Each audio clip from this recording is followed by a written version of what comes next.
Everyone, welcome to precision prep.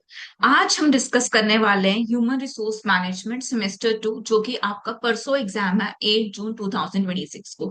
आज आप सब लोगों का कॉर्पोरेट अकाउंटिंग का एग्जाम था और ह्यूमन रिसोर्स मैनेजमेंट के लिए हमारे पास मुश्किल से 1.5 दिन बचा, 1.5 डे है। अभी आप लोग पेपर दे करके आए हो, कल का दिन आपके पास पूरा है और नेक्स्ट डे में भी आप 11 या 12 बजे तक क्या कर सकते हो ना, प्रिपेयर कर सकते हो। तो सेमेस्टर 2 के लिए अब हमें कैसे तैयारी करनी है ह्यूमन रिसोर्स मैनेजमेंट, ऑलरेडी दे इतने कम है और सिलेबस भी इसका थ्योरी में बहुत ज्यादा है, प्रैक्टिकल कुछ नहीं आने वाला, ऑल इज थ्योरी। सो 2 दिन के अंदर हम इसको कैसे प्रिपेयर करेंगे, सिर्फ 2 वीडियो में रेडी करने वाले हैं, वन शॉट वीडियोस बनाएंगे। लेकिन कुछ भी स्टार्टिंग तैयारी करने से पहले what I would like to show you is कि पास्ट ईयर एग्जाम जो है आपके कैसे आए हैं। पास्ट ईयर एग्जाम एक बार देखते हैं, सिर्फ 2 पेपर्स दिखाऊंगी, जिसको देखने के बाद ना आपको क्लियर हो जाएगा कि कौन से क्वेश्चंस जो आपको करने चाहिए। 12 जून लास्ट टाइम 2025 का एग्जाम है और इस एग्जाम के अकॉर्डिंगली क्वेश्चंस पैटर्न तो वही है। हर एग्जाम में जो आपका आ रहा है कि 90 मार्क्स का पेपर आएगा, ये बीकॉम प्रोग्राम है आपका, एचआर मैनेजमेंट का सेमेस्टर 2 का 3 आवर का आपका ड्यूरेशन होने वाला है, ठीक है। अब सेम पैटर्न पे क्वेश्चंस देखते हैं पहले कैसे कैसे हैं। फर्स्ट क्वेश्चन हमेशा जो आपका कौन सा यूनिट है, यूनिट 1 याद है। यूनिट 1 में क्या कहता है ना कि आपका क्या है, कंसेप्चुअल फ्रेमवर्क ऑफ ये आपका HRM and introduction to resource management, ठीक है। ये यूनिट 1 का क्वेश्चन है, तो यही यूनिट 1 का क्वेश्चन आपका आया है इस एग्जाम के अंदर। जो क्वेश्चन क्या कहता है कि आपका इंट्रोडक्शन क्या है, explain the concept of the human resource management and the function. आप कॉन्सेप्ट बता दो और फंक्शंस बता दो। फंक्शंस करना बहुत ज्यादा इंपॉर्टेंट है क्योंकि फंक्शंस के बेसिस पे इस साल भी क्वेश्चन आया है 2025 के अंदर, and look at 2024 as well कि आपका फंक्शंस के ऊपर क्वेश्चन आया है और बार बार आता है। दिस इज एग्जाम ऑफ 24 में आप फर्स्ट क्वेश्चन ये रहा आपका, देखो ये रहा, define human resource management and outline it's main function. क्योंकि देखो और में क्वेश्चन आता है, जब और में आता है तो और में एक पार्ट हो गया ए बी, ठीक है, फिर और आया, फिर आपका सीओडी। आपको दोनों चारों में से कोई दो ऑप्शन सिलेक्ट करने हैं, या तो ये वाला करोगे या तो ये वाला करोगे।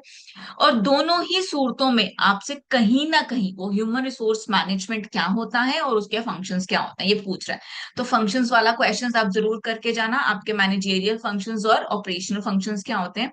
फिर देखो आपका जो सेकेंड क्वेश्चन होने वाला है, इसी में से आपने कर लिया what do you mean by workforce diversity, implications हो गए। फिर competencies required by HR managers के कैसे कौन कौन सी खासियत होती है, ट्रेड्स होते हैं, कॉम्पिटेंसीज होती हैं जो एचआर मैनेजर की होनी चाहिए, and the common barriers between the organisation. Unit 1 हो गया। फिर जब आप यूनिट 2 करोगे अपना, यूनिट 2 में देखो एग्जाम में ही आपके पास कौन से क्वेश्चंस है, placement and socialisation. This was, I would like to tell you कि ये वाला जो सेक्शन है ना आपका, ये part, that is unit 2, unit 3 and unit 4, ये वाला पार्ट। ये आप पहले फिक्स कर लो अपना कि इस पार्ट को मुझे बहुत अच्छे से रेडी करके जाना है। 18 मार्क का एक सेक्शन है, तो 18 × 3 आपका 54 मार्क का तो यही क्वेश्चन होने वाला है। और इतना सेक्शन करने के बाद, इतना तो मैं आपको गारंटी दे सकती हूँ ना कि यूनिट 1 भी आप इजीली कर पाओगे, बिकॉज इसमें बहुत सी ऐसी चीजें हैं, those are gonna repetitively use in the unit 1। और यूनिट 5 जो है ना, ये कंप्लीटली आपका चेंज्ड है। और ये जो क्वेश्चन नंबर 5 है, इसमें से आपके पास आते हैं जनरली आपके वर्क नोट्स। वो चीज एचआरएम के पेपर में आपको क्या रेडी करना है ना, आपका केस बेस्ड स्टडी जरूर करना। बाकी जो आपके क्वेश्चन पेपर्स हुए हैं अभी तक, कॉर्पोरेट अकाउंटिंग हुआ है, कंपनी लॉ हुआ है, या सेमेस्टर 4 के भी जो स्टूडेंट्स थे, वहां पे क्वेश्चन जो है ना आपका केस बेस्ड कम आता है। लेकिन HRM is a kind of a subject जहां पे आपसे केस बेस्ड क्वेश्चन जरूर पूछता है। और एक हम कैसे डिवाइड करने वाले हैं हमारे वन शॉट यूनिट को, सबसे पहले कंप्लीट करेंगे आपका यूनिट 2 से लेकर के आपका यूनिट 4 करेंगे। फिर कल के वीडियो में यूनिट 1 और यूनिट 5 करेंगे। इसके अलावा what do you need more to explain, वो आप मुझे कमेंट सेक्शन में बताओगे। If you like my video, एक लाइक का बटन दबा देना, सो दैट का यूनिट 2 से। अब देखो यूनिट 2 में फर्स्ट चैप्टर है आपका ह्यूमन रिसोर्स प्लानिंग से रिलेटेड, जिसमें क्या बताएगा कि ह्यूमन रिसोर्स क्या होते हैं, वर्कफोर्स एनालिसिस क्या होते हैं, वर्कलोड एनालिसिस क्या होता है ना, तो और ये सब हम करने वाले हैं। इसमें ये वाला जो चैप्टर है ना आपका, recruitment and selection, I believe कि आप ये चैप्टर छोड़ भी देते हो, इसके एंड का एक सेक्शन है जहां पे आपको थोड़ा सा एक्स्ट्रा पढ़ना है, जो आपने अपने 12th स्टैंडर्ड में नहीं किया। आपने 12th स्टैंडर्ड में रिक्रूटमेंट पढ़ा है, आपने सिलेक्शन पढ़ा है, तो वहां पे सिलेक्शन का प्रोसेस क्या था, what are the steps in selection process, करना है 100%। वो क्वेश्चन आएगा सिलेक्शन में से। फिर रिक्रूटमेंट के आपके इंटरनल एंड एक्सटर्नल सोर्सेज हैं, वो आपको करने हैं। अपार्ट फ्रॉम दैट कुछ ऐसे पर्टिकुलर सोर्सेज उसने बताए हैं जो आपने अभी तक नहीं किए, तो वो मैं आपको एक्सप्लेन कर दूंगी। बाकी रिक्रूटमेंट एंड सिलेक्शन पे do not waste your much of the time, क्योंकि वो ज्यादातर आपका आता है एग्जाम्पल बेस्ड क्वेश्चन, बहुत ज्यादा आता है। I told you one of the example, advertisement that generates the theory of perspective is always better than get 20। मतलब दैट मीन्स कि एडवर्टीजमेंट जो है वो एक इंडिविजुअल ऑप्शन नहीं है, उसमें और बहुत ऐसे टूल्स है जिसमें आप क्या कर सकते हो ना, सिलेक्शंस कर सकते हो। सो एडवर्टीजमेंट वाला पार्ट आपको अपने आप से क्रिटिकल एग्जामिन करना पड़ेगा, वो वाला क्वेश्चन है। तो do not waste much of the time in the recruitment and selection. अब बाकी चैप्टर्स पे spend your most of the time in the job analysis chapter. Job analysis में से आपका 9 मार्क का एक 100% क्वेश्चन डेफिनेटली आएगा। जॉब एनालिसिस का क्वेश्चन क्या है कि सबसे एक तो क्वेश्चन आपसे पूछेगा कि what are the job analysis, ठीक है, और उसके बारे में आपको कंप्लीट इन्फो लिखनी है। तो ये पूरा का पूरा क्वेश्चन चैप्टर इस जॉब एनालिसिस पे, तो जब पूरा चैप्टर कर लिया तो हम उसमें से 9 मार्क का क्वेश्चन तो लिख सकते हैं। और last year what happened is कि एक क्वेश्चन फर्स्ट क्वेश्चन में जॉब एनालिसिस आ गया था, और फिर जो सेकंड क्वेश्चन कंपल्सिव होता है इसी चैप्टर से एक क्वेश्चन आया था, जॉब डिस्क्रिप्शन क्या होता है और आपका जॉब स्पेसिफिकेशन क्या होता है, इन दोनों के बीच में क्या करना है ना, आपको डिफरेंस करना था। तो ये हम करेंगे, इसका डिफरेंस आपकी ही बुक में बहुत ज्यादा लिखा हुआ है, तो आप वो कर लो, that is more than sufficient. ये planning is more of the chapter जहां पे आपसे इंपॉर्टेंट हो गया, कॉन्सेप्ट हो गया, वर्कफोर्स वर्कलोड एनालिसिस हो गया, प्रॉब्लम्स ऑफ एचआर हो गया, वो पूछेगा।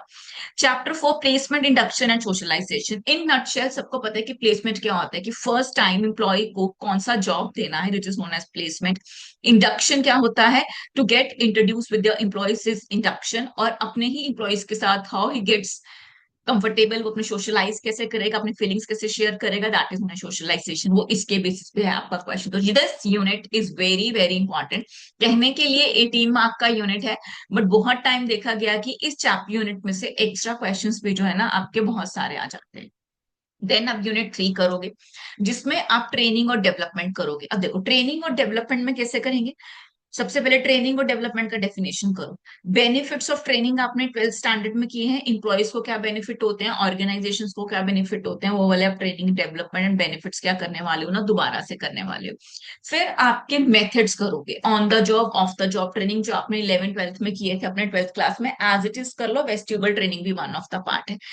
उसके अलावा there is a one more question जहां पे वो कहेगा there is a different parts of the training, special training के मेथड्स है, वो आपको करने हैं। न्यू कॉन्सेप्ट्स आ गए हैं आपका सेकंड वाले चैप्टर में, और न्यू कॉन्सेप्ट्स के अंदर आपके पास 3 टाइप्स ऑफ ट्रेनिंग है, that is e learning, shadowing and, और आपका क्या है, एक हैंड्स ऑन ट्रेनिंग। ये 3 टॉपिक्स हैं जो आपके 12th स्टैंडर्ड में कवर नहीं थे और आपको अब करने हैं वो वाले क्वेश्चन। आप यूनिट 3 कंप्लीट करोगे, 101% क्वेश्चन आने हैं एंड इजी टू लर्न, है ना, कुछ ज्यादा रट्टा मारने वाली बात नहीं है। यूनिट 4 में क्या करोगे, परफॉर्मेंस अप्रेजल की, इंप्लॉय का परफॉर्मेंस जो है वो कैसे अप्रेज किया जाता है, कैसे किसके काम को वो लोग appraise, there are different methods of the performance appraisal, कि उनको काम दे दिया उसके बेसिस पे टारगेट बेस्ड परफॉर्मेंस हो सकता है या एनुअल रिव्यू होता है, depends upon that. And compensation, compensation chapter आपका ये डिसाइड करेगा कि how to give a compensation to the employee. Different types of wage rate हैं, डिफरेंट टाइप्स ऑफ कॉम्पनसेशन हैं। One of the important note जो आपका इस सेक्शन से आता है दैट इज फ्रिंज बेनिफिट्स क्या होते हैं, ये आपको करना है। ठीक है, आप इतना कर लो, that is more than sufficient. आपका ये हो गया।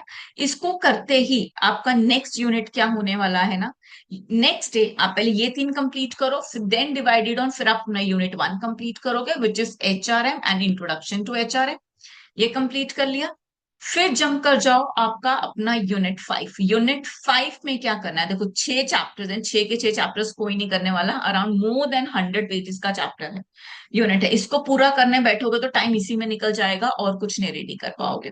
तो इसमें क्या है ना, आप ये सेकंड वाला यूनिट है, इसे रेडी कर लो, क्योंकि अगर शॉर्ट नोट आता है, शॉर्ट नोट में क्या होता है ना कि आपको 6 टॉपिक्स दिए, उसमें से किन्हीं 3 पे लिखना होता है।